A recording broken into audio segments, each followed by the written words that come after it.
ತನುವು ನಿನ್ನದು ಮನವು ನಿನ್ನದು, ತನುವು ನಿನ್ನದು ಮನವು ನಿನ್ನದು, ಎನ್ನ ಜೀವನ ಧನವು ನಿನ್ನದು.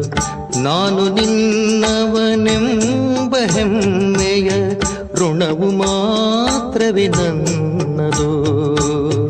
ತನು ನಿನ್ನದು ಮನವು ನಿನ್ನದು.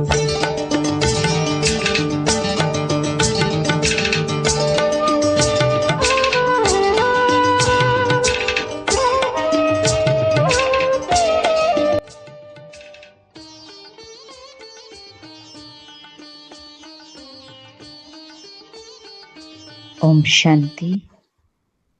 ಮುರಳಿ ದಿನಾಂಕ 9/5/2026. ಈಶ್ವರನ ಮಧುರ ಮಹಾವಾಕ್ಯಗಳು. ಮಧುರ ಮಕ್ಕಳೇ, ನೀವಿಲ್ಲಿ ಬಂದಿರೋದು ಸೆಲ್ಫ್ ರಿಯಲೈಸೇಷನ್, ಸ್ವ ಅನುಭೂತಿಯನ್ನು ಪಡೆಯಲು. ನೀವು ತಮ್ಮನ್ನು ಆತ್ಮ ಎಂದು ತಿಳಿದು ಪರಮಾತ್ಮ ತಂದೆಯಿಂದ ಜ್ಞಾನ ಕೇಳಿ. ದೇಹಿ ಅಭಿಮಾನಿ ಆಗುವ ಅಭ್ಯಾಸವನ್ನು ಮಾಡಿ. ಪ್ರಶ್ನೆ: ಅನೇಕ ಬಾರಿ ಮಕ್ಕಳಿಗೆ ಕೆಲವರು ಕೇಳ್ತಾರೆ, ನೀವು ಆತ್ಮದ ಸಾಕ್ಷಾತ್ಕಾರ ಮಾಡ್ಕೊಂಡಿರಾ ಅಂದರೆ ನೀವು ಯಾವ ಉತ್ತರವನ್ನು ಕೊಡುವಿರಿ? ಉತ್ತರ ಆಗಿದೆ, ಹೇಳಿ. ನಾವು ಆತ್ಮದ ಸಾಕ್ಷಾತ್ಕಾರ ಮಾಡ್ಕೊಂಡಿದ್ದೇವೆ. ಆತ್ಮ ಜ್ಯೋತಿರ್ಬಿಂದು ಆಗಿದೆ.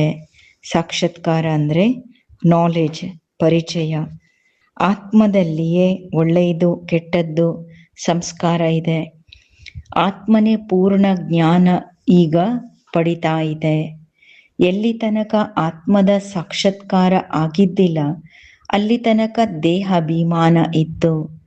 ಈಗ ನಾವು ಪರಮಾತ್ಮ ಮೂಲಕ ಗಾಡ್ ರಿಯಲೈಸೇಷನ್ ಅರ್ಥಾತ್ ಪರಮಾತ್ಮಾನುಭೂತಿ ಮತ್ತು ಸೆಲ್ಫ್ ರಿಯಲೈಸೇಷನ್ ಆತ್ಮಾನುಭೂತಿ ಆಗಿದೆ. ಮುರಳಿಯ ಗೀತೆ.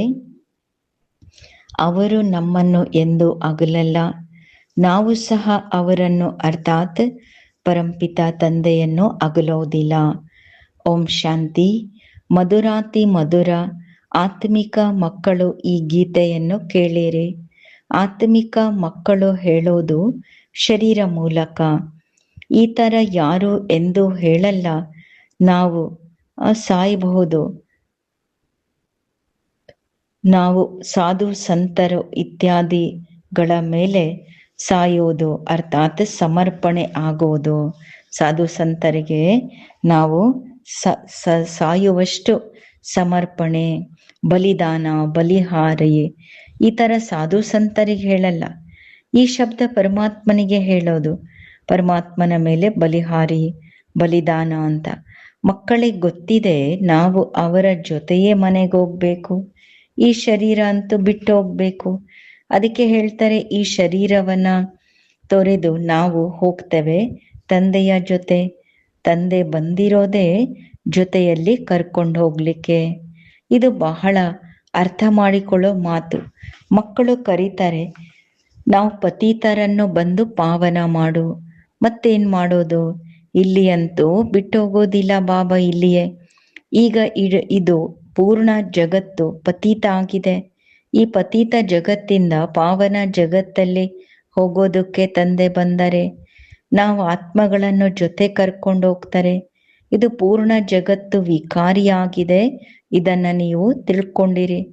ನೀವು ಬೇರೆಯವ್ರಿಗೆ ಯಾರಿಗಾದರೂ ವಿಕಾರಿ ಪತೀತರು ಅಂದ್ರೆ ಅವರು ರೇಗಬಹುದು. ಮನುಷ್ಯರಿಗೆ ತಿಳಿಸೋದು ಬಹಳ ಯುಕ್ತಿ ಇರಬೇಕು, ಮಹಿಮೆ ಮಾಡಬೇಕು. ಒಬ್ಬ ತಂದೆಯದು. ಈಗ ನೀವು ಮಕ್ಕಳಿಗೆ ಜ್ಞಾನ ಸಿಕ್ಕಿದೆ, ಬಹಳ ಜ್ಞಾನ ಬುದ್ಧಿವಂತಿಕೆಯಿಂದ ಮಾತಾಡಬೇಕು. ಕೆಲವೊಂದು ಕಡೆ ನೋಡ್ತೀರಿ, ಎಲ್ಲಾದ್ರೂ ಪ್ರಶ್ನೆ ಉತ್ತರ ನಡೀತದೆ, ಚರ್ಚೆ ಮಾಡ್ತಾರೆ, ವಾದ ಮಾಡ್ತಾರೆ. ಆಗ ಹೇಳಿ, ನಾವೀಗ ಇನ್ನೂ ಕಚ್ಚಾ ಇದ್ದೇವೆ, ಅನುಭವ ಇಲ್ಲ. ದೊಡ್ಡ ಅಕ್ಕಂದಿರ ಹತ್ರ ಹೋಗಿ ಉತ್ತರ ಕೇಳಿ ಅಂತ ಅಕ್ಕಂದ್ರೆ ಹೇಳ್ತಾರೆ ಅಂತ ಡೈರೆಕ್ಷನ್ ಹೇಳಿ. ನೀವು ಹೇಳ್ತೀರಿ ಶಿವಬಾಬಾ ಜ್ಞಾನ ತಿಳಿಸ್ತಾ ಇದ್ದಾರೆ, ಭಗವಾನ್ ವಾಚ್ ಎಲ್ಲ ಮನುಷ್ಯರು ಪತಿತರಾಗಿದ್ದಾರೆಂದು. ಪತಿತರಂತೂ ಭಗವಂತ ಆಗಲು ಸಾಧ್ಯ ಇಲ್ಲ. ಪತೀತ ಪಾವನನನ್ನು ಕರೀತಾರೆ, ಏಕೆಂದರೆ ಆತ್ಮಗಳು ಪತೀತ ಇದ್ದಾರೆ. ದೇಹಧಾರಿಗಳಿಗೆ ಭಗವಂತನೆಂದು ಹೇಳಲಿಕ್ಕಾಗಲ್ಲ. ಭಗವಂತ ನಿರಾಕಾರ ಶಿವನಿಗೆ ಹೇಳ್ತಾರೆ. ಶಿವನ ಮಂದಿರ ಬಹಳ ಇದ್ದಾವೆ. ಮೊದಲು ಯಾವಾಗ ಒಂದು ಮಾತು ತಿಳ್ಕೊಂತಾರೆ ಆಗ ಅಲ್ಲಿ ನಿಂತು ಬಿಡ್ತಾರೆ. ಅಂದ್ರೆ ಪರಮಾತ್ಮ ಪರಿಚಯ ಮೊದಲು ತಿಳಿಸಿ ಶಿವ ಭಗವಾನ್ ವಾಚ್. ಶಿವ ಬಾಬಾ ಹೇಳ್ತಾರೆ, ನಿರಂತರ ನೆನಪು ಮಾಡಿ. ಅವರಿಗೆ ತಮ್ಮದೇ ಆದ ಶರೀರ ಇಲ್ಲ. ಬ್ರಹ್ಮ ವಿಷ್ಣು ಶಂಕರರಿಗೆ ತಮ್ಮ ಸೂಕ್ಷ್ಮ ಶರೀರ ಇದೆ, ಅದು ಸ್ಥೂಲವಾಗಿ ಕಾಣ್ತದೆ. ಇಲ್ಲಿ ಅಂತೂ ಸ್ಥೂಲದಲ್ಲಿ ಕಾಣೋದಿಲ್ಲ.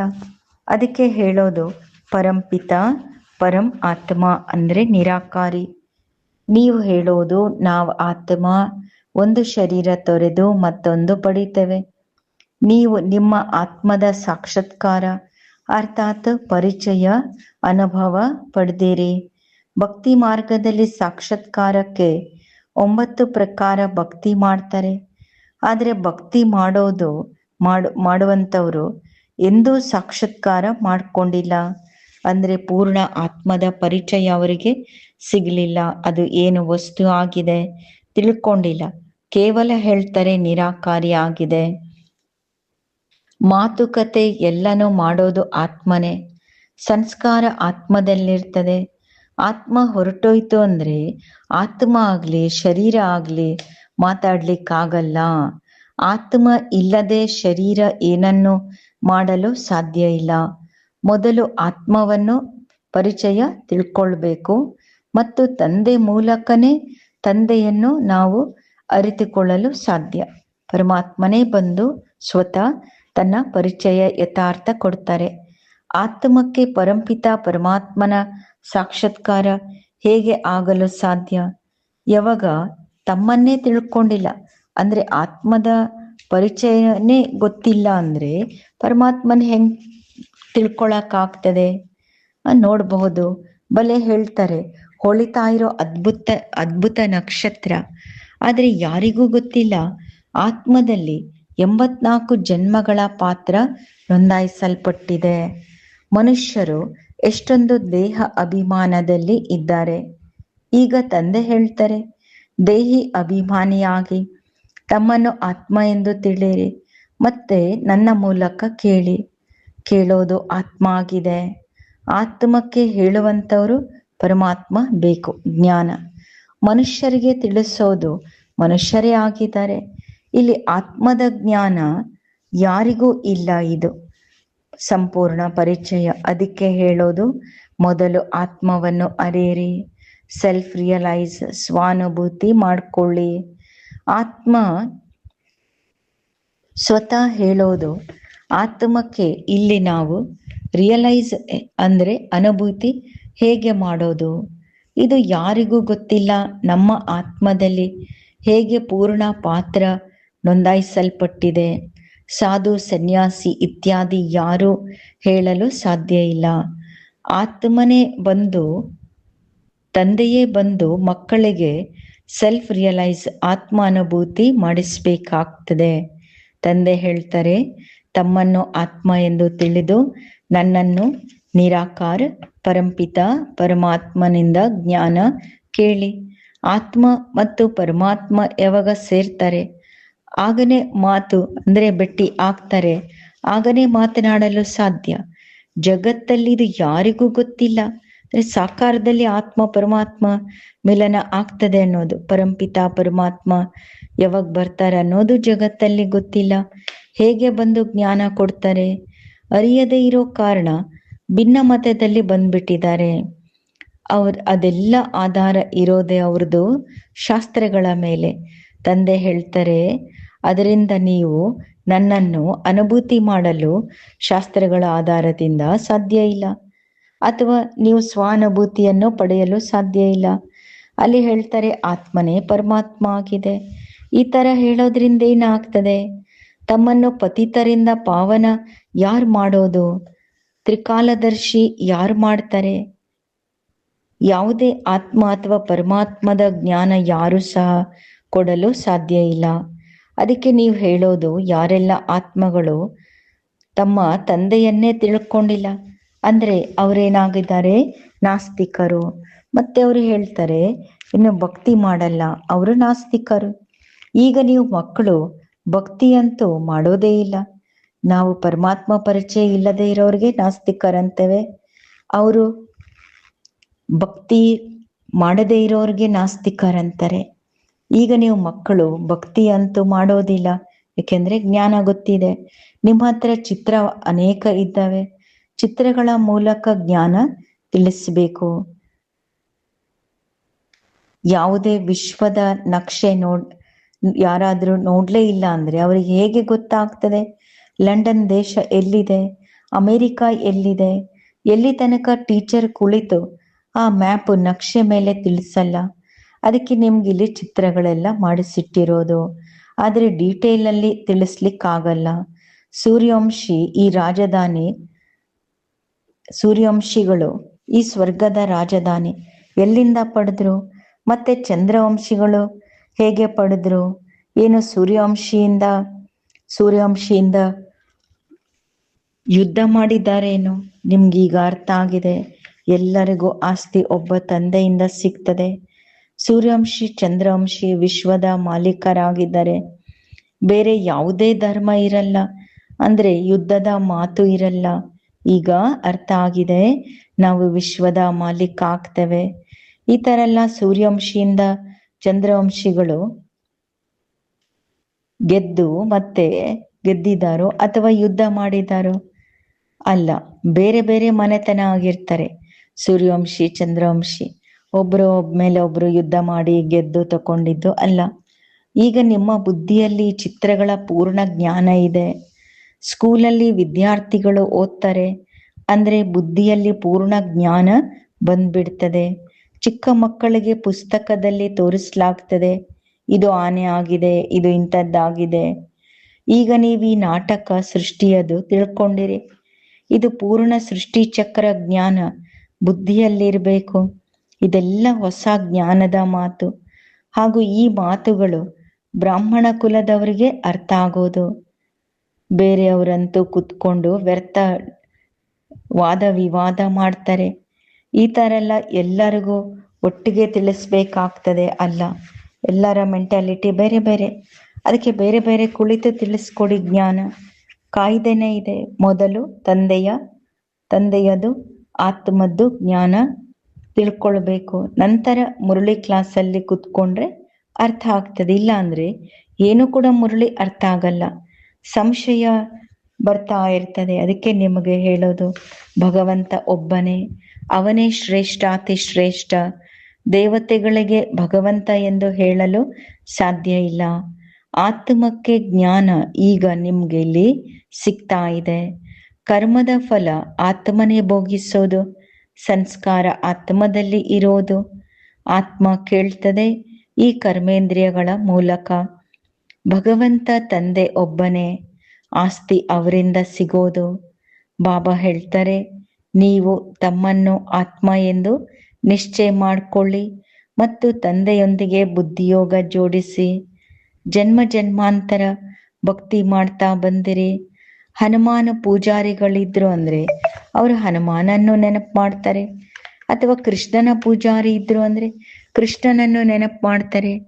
ಈಗ ನಿಮ್ಗಿಲ್ಲಿ ತಿಳಿಸ್ಲಾಗ್ತದೆ, ನೀವು ಆತ್ಮ ಆಗಿದ್ದೀರಿ. ನಿಮ್ಮ ಪರಂಪಿತ ಪರಮಾತ್ಮ ಇದ್ದಾರೆ.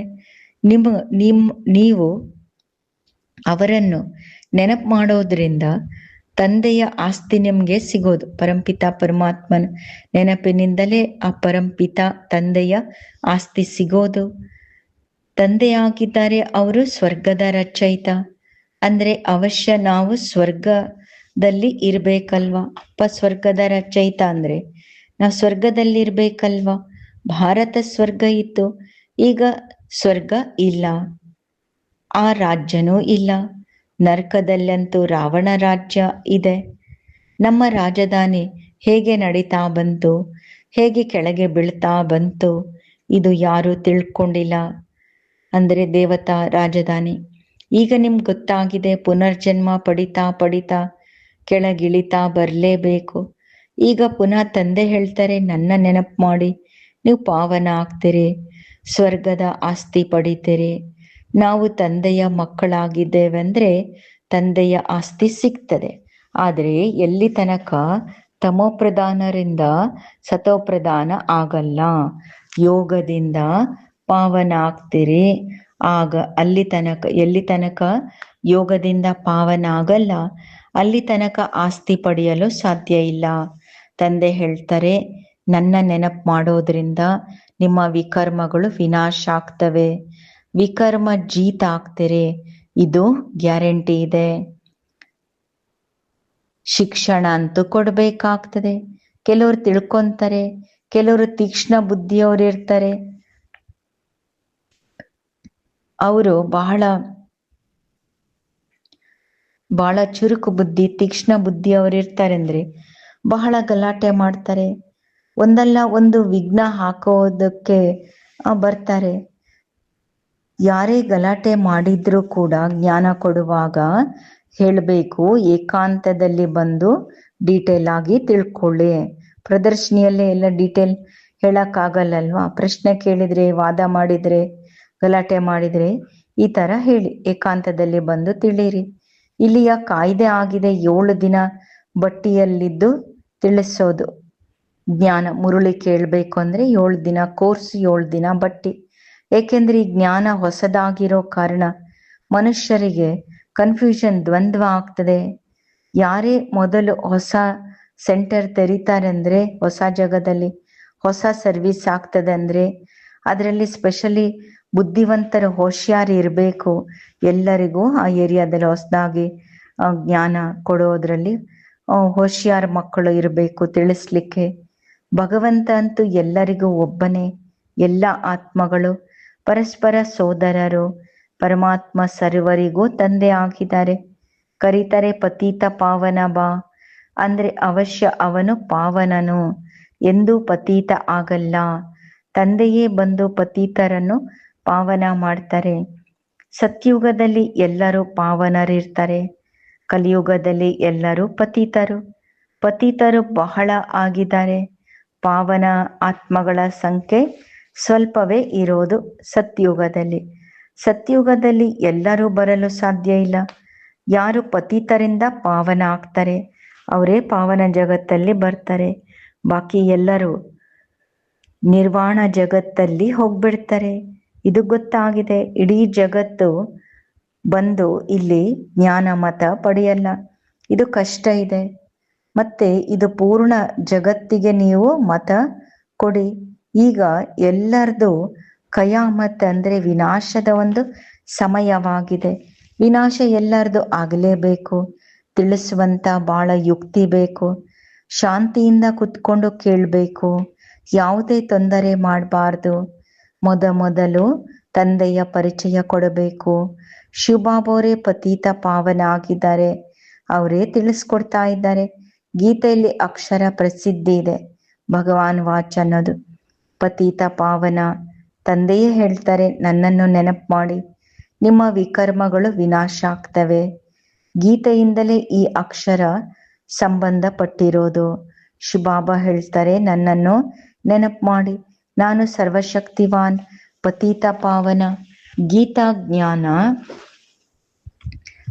ಜ್ಞಾನದಾತ, ಜ್ಞಾನ ಸಾಗರ ಆಗಿದ್ದಾರೆ.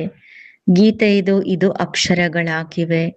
ಕೇವಲ ಹೇಳ್ತಾರೆ ಶ್ರೀಕೃಷ್ಣ ಭಗವಾನ್ ವಾಚ್. ನೀವು ಹೇಳ್ತೀರಿ ಶಿವ ಭಗವಾನ್ ವಾಚ್. ಭಗವಂತ ನಿರಾಕಾರನಾಗಿದ್ದಾರೆ. ಅವರೆಂದೂ ಪುನರ್ಜನ್ಮದಲ್ಲಿ ಬರಲ್ಲ. ಅಲೌಕಿಕ ದಿವ್ಯ ಜನ್ಮವನ್ನ ಪಡಿತಾರೆ. ಸ್ವಯಂ ಹೇಳ್ತಾ ಇದ್ದಾರೆ, ನಾನು ಸಾಧಾರಣ ವೃದ್ಧ ತನುವಲ್ಲಿ ಬರ್ತೇನೆ, ಅದಕ್ಕೆ ಭಾಗೀರಥ ಎಂದು ಹೇಳೋದು. ಬ್ರಹ್ಮನ ಮೂಲಕವೇ ರಚನೆ ರಚಿಸೋದು. ಅದಕ್ಕೆ ಮನುಷ್ಯರ ನಾಮ, ಯಾವ ತನು ಮನುಷ್ಯರದು ಯಾವ ಮಾನವ ದೇಹ ತಗೊಂತಾರೆ ಅವರ ಮರುಜನ್ಮ, ಅವರ ನಾಮ ಬ್ರಹ್ಮ ಎಂದು ಇಡೋದು. ವ್ಯಕ್ತ ಬ್ರಹ್ಮನಿಂದ ಅವ್ಯಕ್ತ ಪಾವನ ಫರಿಷ್ಠ ಆಗ್ಬಿಡ್ತಾರೆ. ತಂದೆ ಬಂದಿರೋದೇ ಪತಿತರನ್ನು ಪಾವನ ಮಾಡಲು. ಅಂದ್ರೆ ಅವಶ್ಯ ಪುನಃ ಪತಿತ ಜಗತ್ತು, ಪತಿತ ಶರೀರದಲ್ಲಿ ಬರ್ತಾರೆ. ಇದೆಲ್ಲ ಡೀಟೇಲ್ ಅಂದ್ರೆ ವಿಸ್ತಾರ ಜ್ಞಾನ ಆಗಿದೆ. ಮೊದಲು ತಿಳಿಸಬೇಕು. ಭಗವಂತ ಹೇಳ್ತಾರೆ, ಕಲ್ಪದ ಮೊದಲಿನ ಹಾಗೆ ನನ್ನನ್ನು ನೆನಪು ಮಾಡಿದ್ರೆ ವಿಕರ್ಮಗಳು ವಿನಾಶ ಆಗ್ತವೆ, ಪತಿತರಿಂದ ಪಾವನ ಆಗ್ತೀರಿ. ಗಾಯನ ಇದೆ, ಹೇ ಪತಿತ ಪಾವನ ಬಾ. ಗಂಗೆ ಅಂತೂ ಇದ್ದೇ ಇದೆ. ನೀವು ಕರೀತಾರೆ, ನೀವಂತೂ ಕರೀತೀರಿ ಅವಶ್ಯ. ಎಲ್ಲಿಂದ ಬರ್ತಾರೆ? ಬರೋದಾದ್ರೆ ಪತಿತ ಪಾವನ ಬರ್ತಾರೆ, ಪತಿತರಿಂದ ಪಾವನ ಮಾಡುವ ಪಾತ್ರ ನಿರ್ವಹಿಸೋದಕ್ಕೆ. ತಂದೆ ಹೇಳ್ತಾರೆ, ನೀವು ಪಾವನ ಇದ್ರಿ, ನಂತರ ನಿಮ್ಮಲ್ಲಿ ಕೊಳಕು ಸೇರ್ಕೊಂತು ವಿಕಾರಗಳದು ಯೋಗ ಬಲದಿಂದ ಹೋಗುವುದು. ನೀವು ಪವಿತ್ರರಾಗ್ತೀರಿ, ನಂತರ ಪಾವನ ಜಗತ್ತಲ್ಲಿ ಬರ್ತೀರಿ. ಪತಿತ ಜಗತ್ತಿನ ವಿನಾಶ ಆಗೋದು. ಬಾಬಾ ಹೇಳ್ತಾರೆ, ಏನೆಲ್ಲ ಜ್ಞಾನ ಶಿವಬಾಬಾ ಕೊಟ್ಟಿದ್ದಾರೆ ಅದನ್ನ ಉತ್ತಮ ರೀತಿ ಧಾರಣೆ ಮಾಡ್ಕೊಳ್ಬೇಕು. ಮತ್ತೆ ಕೇವಲ ಶ್ರೇಷ್ಠ ಅತಿ ಶ್ರೇಷ್ಠ ತಂದೆಯ ಮಹಿಮೆ ಮಾಡಿ. ಬೇಹದ್ದಿನ ತಂದೆ ಹೇಳ್ತಾ ಇದ್ದಾರೆ, ನೀವು 84 ಜನ್ಮಗಳು ಪಾತ್ರ ಮಾಡ್ತಾ ಮಾಡ್ತಾ ಎಷ್ಟೊಂದು ಪತೀತ ಆಗಿದ್ದೀರಿ. ಮೊದಲು ಪಾವನ ಇದ್ರಿ, ಈಗ ಪತೀತ ಆಗಿದ್ದೀರಿ. ನಂತರ ನೆನಪಿನ ಯಾತ್ರೆಯಲ್ಲಿ ಇರೋದ್ರಿಂದ ನೀವು ಪಾವನ ಆಗುವಿರಿ. ಭಕ್ತಿ ಮಾರ್ಗದಿಂದ ನೀವು ಮೆಟ್ಟಲು ಅಂದ್ರೆ ಪುನರ್ಜನ್ಮದಲ್ಲಿ ಕೆಳಗಿಳಿತಾ ಬಂದ್ರಿ. ಇಲ್ಲಿ ಎಷ್ಟೊಂದು ಇದು ಸಹಜ ಮಾತು. ಇಲ್ಲಿ ಮಕ್ಕಳ ಬುದ್ಧಿಯಲ್ಲಿ ಈ ಮಾತು ಕುತ್ಕೋಬೇಕು. ಬೆಳಿಗ್ಗೆ ಎದ್ದು ವಿಚಾರ ಸಾಗರ ಮಂಥನ ಮಾಡಬೇಕು.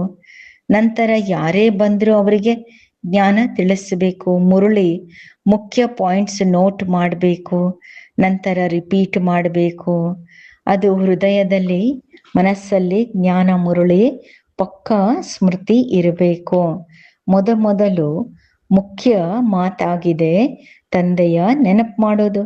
ತಂದೆ ಹೇಳ್ತಾರೆ, ಮನ್ಮನಾಭ, ನನ್ನನ್ನು ನೆನಪು ಮಾಡಿ, ವಿಕರ್ಮ ಆಗ ವಿನಾಶ ಆಗೋದು. ಈಗ ಮಾಡದೇ ಇರ್ರಿ, ನಿಮ್ಮ ಇಚ್ಛೆ.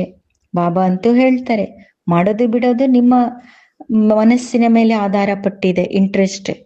ತಂದೆ ಆಜ್ಞೆ ಅಂತೂ ನಮ್ಗೆ ಸಿಕ್ಕಿದೆ ಅಲ್ವಾ. ಪಾವನ ಜಗತ್ತಲ್ಲಿ ಹೋಗ್ಬೇಕು ಅಂದ್ರೆ ಮತ್ತೆ ಪತಿತ ಜಗತ್ತಿನ ಜೊತೆ ಬುದ್ಧಿಯೋಗ ಇಡಬಾರದು, ವಿಕಾರದಲ್ಲಿ ಬೀಳಬಾರದು. ತಿಳುವಳಿಕೆ ಅಂತೂ ಬಹಳಷ್ಟು ಇಲ್ಲಿ ಸಿಗ್ತಾ ಇದೆ. ಒಳ್ಳೇದು. ಮಧುರಾತಿ ಮಧುರ ಅಗಲಿ ಮರಳಿ ಸಿಕ್ಕಿರುವಂತ ಮಕ್ಕಳಿಗೆ ಮಾತ್ಪಿತಾ ಬಾಪ್ದಾದರವರ ನೆನಪು, ಪ್ರೀತಿ ಹಾಗೂ ಸುಪ್ರಭಾತ. ಆತ್ಮಿಕ ತಂದೆಯದು ಆತ್ಮಿಕ ಮಕ್ಕಳಿಗೆ ನಮಸ್ತೆ. ಆತ್ಮಿಕ ಮಕ್ಕಳದು ಆತ್ಮಿಕ ತಂದೆಗೆ ನೆನಪು, ಪ್ರೀತಿ ಮತ್ತು ಸುಪ್ರಭಾತ. ಧಾರಣೆಗೋಸ್ಕರ ಮುಖ್ಯ ಸಾರ. ಬೆಳಗ್ಗೆ ಎದ್ದು ಜ್ಞಾನದ ವಿಚಾರ ಸಾಗರ ಮಂಥನ ಮಾಡಬೇಕು. ತಂದೆ ಏನನ್ನು ತಿಳಿಸ್ಕೊಡ್ತಾರೆ ಅದನ್ನ ವಿಶೇಷ ಬರಹದಲ್ಲಿ ನೋಟ್ ಮಾಡಿ, ರಿಪೀಟ್ ಮಾಡಿ ಅನ್ಯರಿಗೂ ಹೇಳಬೇಕು. ಎಲ್ಲರಿಗೂ ಮೊದಲು ತಂದೆಯದೇ ಪರಿಚಯ ಕೊಡಬೇಕು. ಎರಡನೇದು, ಪಾವನ ಜಗತ್ತಲ್ಲಿ ಹೋಗ್ಲಿಕ್ಕೆ ಈ ಪತೀತ ಜಗತ್ತಿನೊಂದಿಗೆ ಬುದ್ಧಿಯೋಗವನ್ನು ತೆಗೆದುಹಾಕಬೇಕು. ವರದಾನ ನಂಬರ್ 1, ಬಿಸಿನೆಸ್ ಮ್ಯಾನ್ ಆಗಿ, ಉದ್ಯಮಿಯಾಗಿ ಒಂದೊಂದು ಸೆಕೆಂಡ್ ಅಥವಾ ಸಂಕಲ್ಪದಲ್ಲಿ ಸಂಪಾದನೆ ಜಮಾ ಮಾಡಿಕೊಳ್ಳುವಂತ ಪದ್ಮಪತಿ ಆಗಿರಿ. ನಂಬರ್ 1 ಬಿಸಿನೆಸ್ ಮ್ಯಾನ್ ಅಂದ್ರೆ ಯಾರು ಸ್ವಯಂವನ್ನು ಬ್ಯುಸಿ ಇಟ್ಕೊಳ್ಳುವಂತ ವಿಧಿಯನ್ನು ಅರ್ತಿದ್ದಾರೆ. ಬಿಸಿನೆಸ್ ಮ್ಯಾನ್ ಅರ್ಥಾತ್ ಯಾರು ಒಂದು ಸಂಕಲ್ಪ ವ್ಯರ್ಥ ಹೋಗ್ಬಾರ್ದು, ಪ್ರತಿ ಸಂಕಲ್ಪ ಸಂಪಾದನೆ ಇರಬೇಕು. ಹೇಗೆ ಬಿಸಿನೆಸ್ ಮ್ಯಾನ್ ಒಂದೊಂದು ಪೈಸೆ ಕಾರ್ಯದಲ್ಲಿ ತೊಡಗಿಸಿ ಪದುಮದಷ್ಟು ಮಾಡ್ತಾರೆ, ಅಂದ್ರೆ ₹1 ಒಂದು 10 ರೂಪಾಯಿ ಮಾಡ್ತಾರೆ ಯಥಾರ್ಥ ಕಾರ್ಯದಲ್ಲಿ ತೊಡಗಿಸಿ, ಅದೇ ತರ ನೀವು ಒಂದೊಂದು ಸೆಕೆಂಡ್ ಒಂದೊಂದು ಸಂಕಲ್ಪ ಸಂಪಾದನೆ ಮಾಡಿ ತೋರಿಸಿ, ಆಗ ಪದ್ಮಪತಿ ಆಗುವಿರಿ. ಇದರಿಂದ ಬುದ್ಧಿಯ ಅಲೆದಾಟ ಸಮಾಪ್ತಿ ಆಗುವುದು, ವ್ಯರ್ಥ ಸಂಕಲ್ಪ ಕಂಪ್ಲೇಂಟ್ ಸಮಾಪ್ತಿ ಆಗ್ತದೆ. ಸ್ಲೋಗನ್: ಯಾರು ಬೇಡ್ತಾರೆ ಏನನ್ನು ಬೇಡ್ತಾರೆ ಅದು ಖುಷಿಯ ಖಜಾನೆಯಿಂದ ಸಂಪನ್ನ. ಯಾರು ಬೇಡ್ತಾರೆ ಅವರು ಖುಷಿಯ ಖಜಾನೆಯಿಂದ ಸಂಪನ್ನ ಆಗಲು ಸಾಧ್ಯ ಇಲ್ಲ. ಯಾಕೆಂದ್ರೆ ಬೇಡುವ ಸಂಸ್ಕಾರ ಏನಿದೆ ಅದು ಎಂದೂ ಸಂತುಷ್ಟ ಮಾಡಲ್ಲ. ಅದಕ್ಕೆ ಯಾರು ಬೇಡವರು ಇರ್ತಾರೆ ಸದಾ, ಅವರು ಖುಷಿಯ ಖಜಾನೆಯಿಂದ ಎಂದು ಸಂಪನ್ನರಾಗಲು ಸಾಧ್ಯ ಇಲ್ಲ. ಅವ್ಯಕ್ತ ಸೂಚನೆ ಸದಾ ಅಚಲ ಅಡೋಲ ಏಕರಸ ಸ್ಥಿತಿಯ ಅನುಭವ ಮಾಡಿ. ಸಾರಾಂಶ: ಸದಾ ಮಾಸ್ಟರ್ ಸರ್ವಶಕ್ತಿವಾನ್ ಸ್ಥಿತಿಯಲ್ಲಿ ಸ್ಥಿತರಾಗುವಂತ ಅಚಲ ಅಡೋಲ ಅವರು ಆಗಿರ್ತಾರೆ. ಬಾಪ್ ದಾದಾ ಹೇಳ್ತಾರೆ, ಮಕ್ಕಳೇ ಶರೀರ ಬಿಟ್ಟು ಬಿಡಿ. ಬಲೆ ಶರೀರ ಬಿಟ್ಟು ಹೋಗ್ಬೋದು, ಸಾವಾಗ್ಬೋದು, ಆದರೆ ನಿಮ್ಮ ಖುಷಿ ಮಾಯ ಆಗಬಾರದು. ಹಣ ಅಂತೂ ಅವರೆದರಲ್ಲಿ ಏನೂ ಸಹ ಆಗಿರಲ್ಲ. ಯಾರು ಖುಷಿ ಇರ್ತಾರೆ ಅವ್ರಿಗೆ ಹಣದ ಬೆಲೆನೂ ಅಷ್ಟೇ ಇರಲ್ಲ. ಅಂದರೆ ಖುಷಿ ಅಮೂಲ್ಯ ಖಜಾನೆ ಆಗಿದೆ. ಖುಷಿ ಇದ್ರೆ ಸರ್ವಸ್ವ. ಯಾರತ್ರ ಖುಷಿಯ ಖಜಾನೆ ಇದೆ ಅವರೆದರಲ್ಲಿ ಯಾವುದೇ ದೊಡ್ಡ ಮಾತು ದೊಡ್ಡದಾಗಿರಲ್ಲ. ಹಾಗೂ ಸದಾ ಸಹಯೋಗಿ ಸೇವಾದಾರಿ ಮಕ್ಕಳ ಜೊತೆ ಬಾಪ್ದಾದ ಇರ್ತಾರೆ. ಅದಕ್ಕೆ ಗಾಬರಿಯಾಗುವ ಯಾವುದೇ ಮಾತು ಇರಬಾರದು. ಒಳ್ಳೆಯದು. ಓಂ ಶಾಂತಿ.